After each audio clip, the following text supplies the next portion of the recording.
Hi, welcome to Mystery Mike. Thank y'all for tuning in.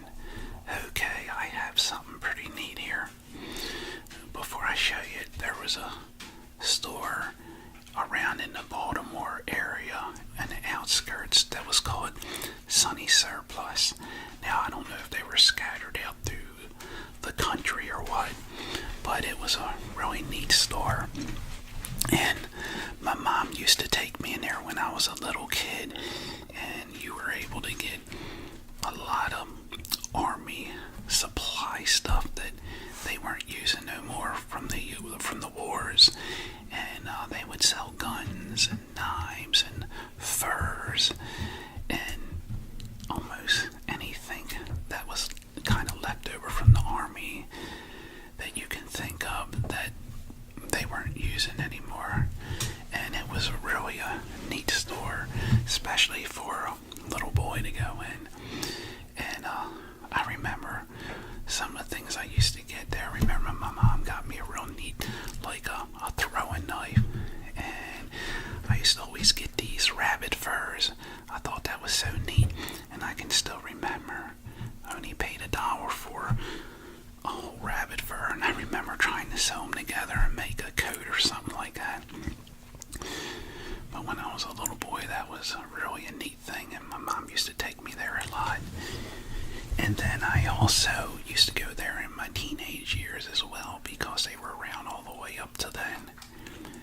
And they went out of business. I don't know how long ago, but it's been a while.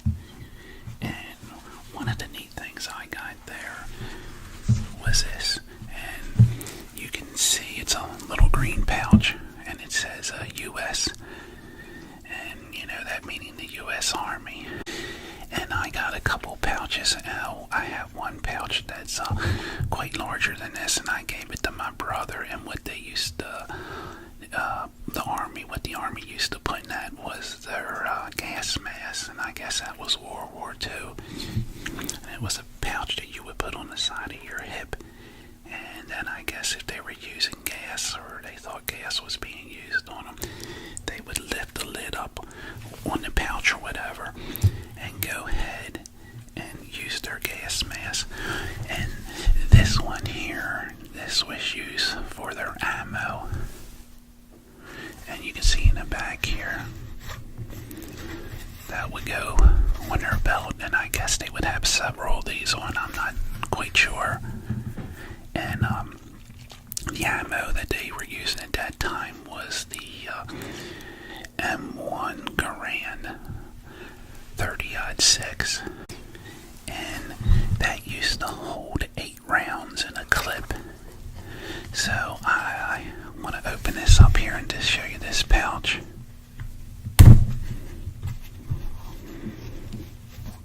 I don't know if you can see in there, but anyway, that's the pouch, and I imagine they had bigger ones, and probably several of these they would use. I button that back up.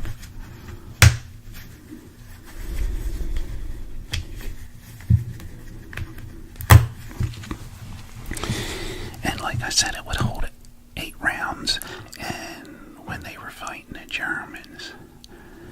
Germans caught on what was happening, and what was happening is after they shot their 8th round, it would make a clicking noise, and that meant that they were out of ammo, and the Germans caught on to that, and they knew they were out, so they would, rush them or go after them, because they figured, well, they're out of ammo. Well, it didn't take long. The Americans caught on to that as well. So what they were doing, taking a piece of metal, and they would tap their helmet, which was metal, and it would also imitate the click noise. So when they would take that metal and hit their helmet, it made the clicking noise. Well, the Germans would pop up, thinking, well, they're out. They're going to put another clip in. They were able to get a shot at them, and so anyway, the Americans caught on to that as well.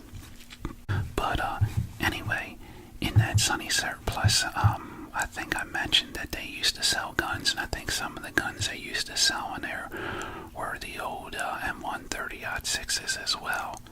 But like I said, that was really a neat store. And I remember that you could buy a big shell. It was like 8 inches around, 3 foot tall. Naturally, it was a dud. It was all the powder was out. And you could even buy that. I guess that was some kind of mortar that they would shoot. And I thought that was really neat. And I remember always looking at that. And then here I want to show you a picture of my grandfather. And this is 1917. My grandfather was in World War One. Grandfather was in World War One, and he actually came over from Germany when he was 15 years old.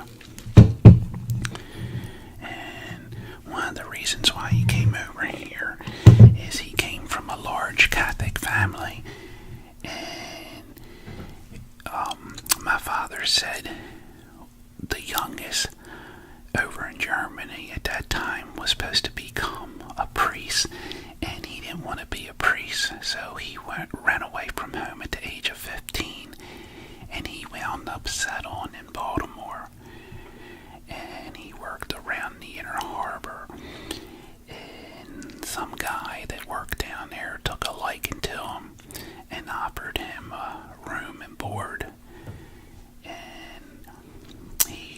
I don't know exactly how long he lived there, but he wound up falling in love with his daughter, which became my grandmother.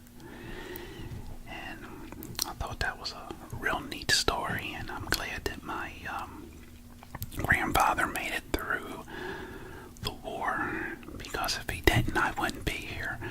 But I'm very proud of my grandfather, and I think that's something special to know that I have a grandfather that fought in World War One.